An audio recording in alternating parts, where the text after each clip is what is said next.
43. Brant.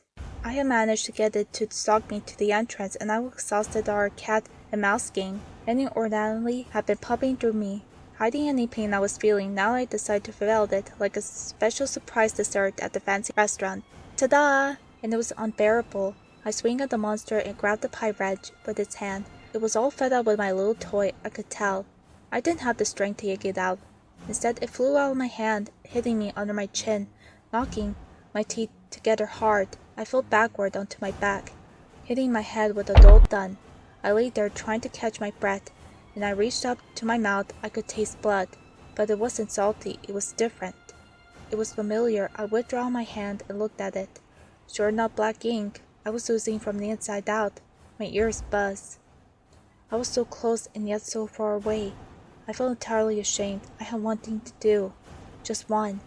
I was brought back for one night. Do it. One night only. I laughed. I was feeling the strange drug feeling again, lightheaded and silly. For one night only. Brant Morris versus the Monster Inc. night at the Top Hat nightclub.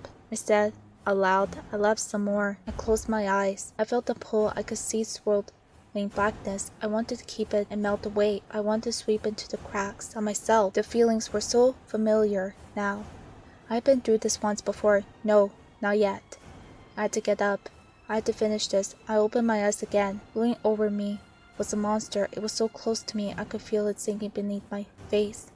I could see right its mouth, past its sharp scissors like teeth and into the darkness. I didn't know what it was doing, but I stayed completely still. I didn't want to move an inch. Slowly pull away from me. Standing at its full height, my fingers carefully felt around the ground for the wrench. I touched something metal. It was a little too far away for me to grasp. The monster opened its mouth wide, his jaw distended, teeth sharp. He let out a piercing roar. The sound made your blood run cold. I kept trying to grab at the edges, at the wrench, grazed over at it, with all it will left in my body. I lunged for it, just as the beast lunged down at me. A dark figure lunged at that. Flying over me like Superman was a figure from nowhere.